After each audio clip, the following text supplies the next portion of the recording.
Hello, Interior Alaska. Austin Buchanan here. Now it's time to take a look at some sports with you on this Saturday.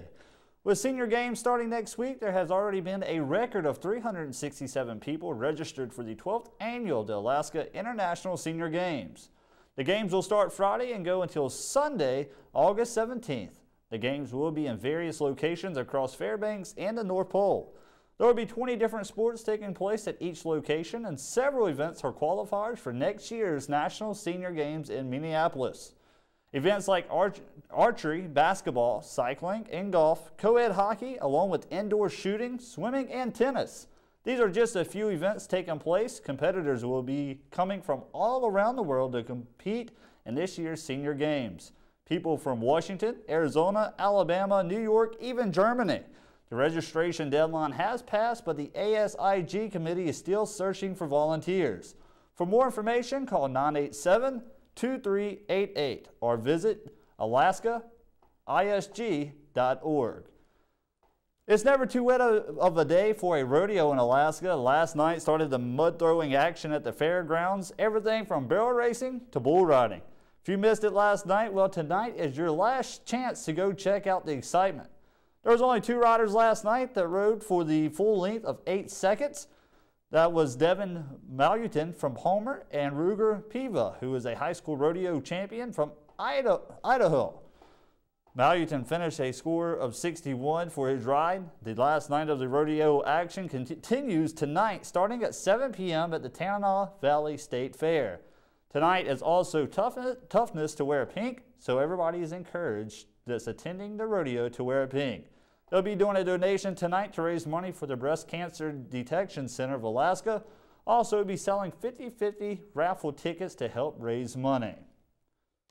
The Alaska Gold Panthers are in Wichita, Kansas this weekend, playing in the NBC World Series after defeating the Matsus Miners 2-1 to claim their ABL championship title and their ticket to take on St. Joseph Mustangs for Game 1 of the NBC World Series. The Gold Panthers wasn't able to keep the winning streak alive after being beat 4-2 by the Mustangs earlier today in Game 1. The Panthers had a great history at the NBC World Series with 6 championship titles, along with winning 3 times in a row in Wichita from 1972 to 1974. Also grabbing titles in 1978, 1980, and 2002. Even though the Panthers lost today, this means being a double elimination the tournament. The Gold Panthers will have another chance on Sunday against the Bombers out of Missouri. The Panthers must win through to stay alive in the tournament. Dennis was able to tell us why it's so exciting watching these young players play for the Gold Panthers. Well, one of the exciting things about watching the Gold Panthers is you get a chance to see young athletes play who are bound for professional careers. Gold Panthers have had over 200 guys go to the major leagues and 2 in the Hall of Fame to this point.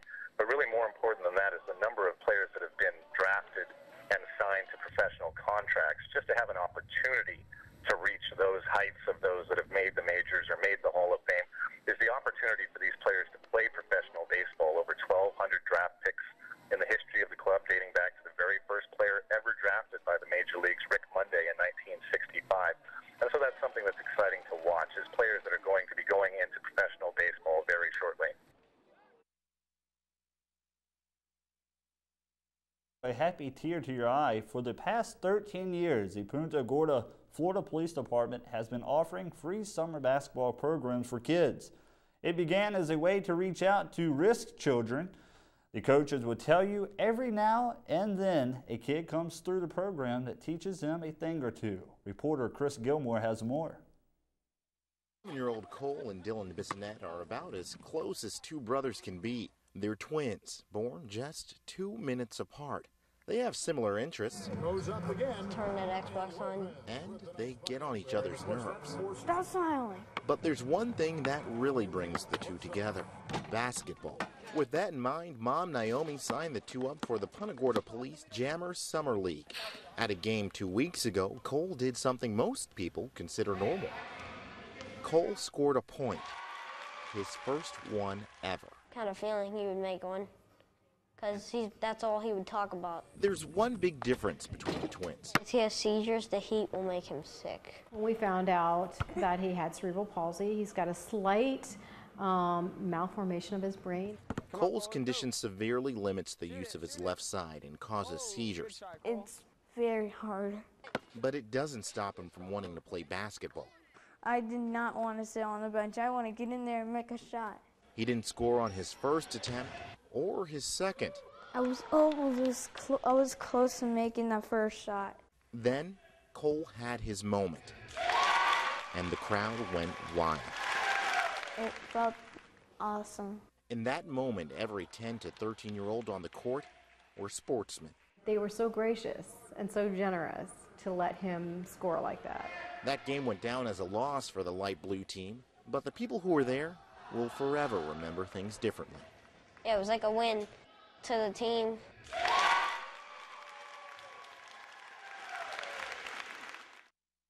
What an awesome story. Well, that'll wrap it up for sports tonight. Thanks for checking out some sports with me tonight. For more on KTVO Sports, log on to Twitter, YouTube, webcenter11.com, and download our mobile app. Katie Luber will be up next with your full weather forecast. Stay tuned.